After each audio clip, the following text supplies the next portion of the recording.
Hi, I'm Kara-Leah and I'm doing a series of videos exploring what it's like to be waking up in the world. So to no longer be seeing the world just through the filter of the mind, but to be experiencing it as just perception.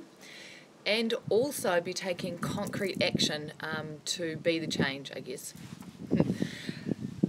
Okay, so last time I shared a story about Coca-Cola and a that word, I struggle with that bottle, do you notice that? A biodegradable, let's use that word, a biodegradable plastic bottle, and the Coke execs basically turned it down because it was going to cost 2 or 3 more cents per bottle to use that one rather than the plastic one. And in that video I suggested that when we judge, when we say that's bad, they're so bad, blah blah blah, we are pushing them away from us, saying that they're different from us, creating separation, and we're also missing an opportunity. Because when you step away, you release judgment, so judgment drops down. Instead, you introduce curiosity and you see the situation for what it is. And in seeing the situation clearly without that lens of judgment, new information can sometimes arise. So this week I'm standing in the supermarket and I'm living on a low budget by choice. I own that choice. And I'm also trying to make good choices with how I spend my money. So I was standing there and it's like, oh, $1 for broccoli, conventional broccoli. Ooh, $4 for organic broccoli. Weighing up. And as I'm standing there in the supermarket weighing up, do I go organic veggies and it could cost me 2 or 3 times as much money for those organic veggies, or do I go conventional where I could get 2 or 3 times as much for my money?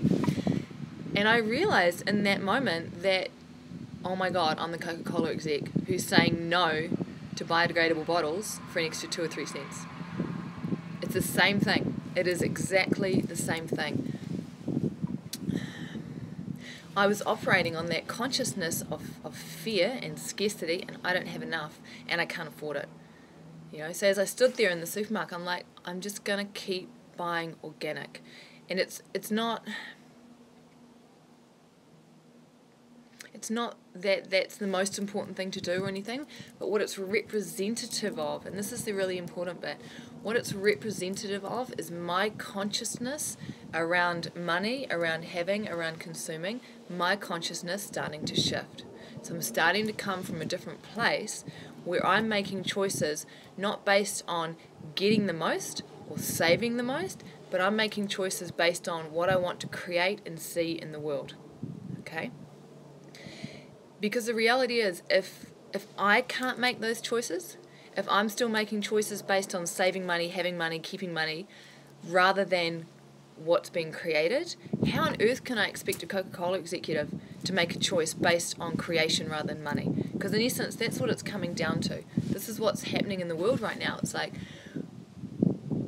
the way that we spend our money, the way that we use our money determines what we experience. So that's the question. It's like, what do we want to create? What do we want to experience? So by not judging the Coca-Cola executives, I was able to self-reflect and see myself in them. I was able to understand how I'm operating from the same consciousness as they are, and how if I want to see them shift, I have to shift consciousness, I have to shift that place of being. And there's a lot of talk about this, in the world about waking up and enlightenment and consciousness and blah, blah, blah. But you know what, I don't know if I see sometimes a lot of action that looks like it's actually arising from a new consciousness. So there's this intellectual understanding, and we're becoming very conversant in the lingo, which is awesome because that's obviously a stage toward it. Yet to embody, to move from, feels different. Because in making those choices around my vegetables, I'm choosing to spend less on food, like to have less food, right? And that means less treats, like I didn't buy any chocolate this week. I love my chocolate, but I'm like, I'd rather actually get the organic vegetables at this point in time because that's what's more important to me. So it's really affecting the choices that I'm making, where I'm coming from.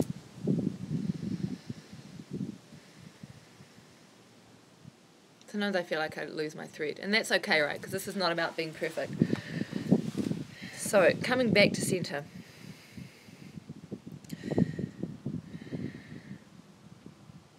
I don't believe that consumer choices are going to shift the world, because that has been a big thing over the last 10 years, that we vote with our wallets for the world that we want to see.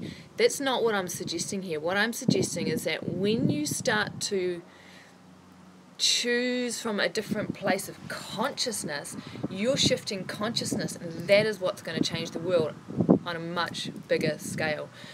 And the consumer choice, the voting with your wallet, is a symptom. It's reflective of maybe coming from that new consciousness, but it can also be coming from the old consciousness, right?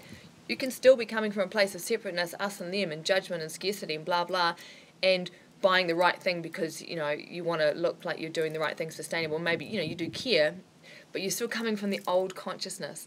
So this is the discernment around it that I'm really interested in, is that as people in the world, the more conscious we are of the choices we make, not because of the choices themselves, but because of what it reveals to us about our ground of being, about the kind of consciousness that we're sitting in and where we're coming from.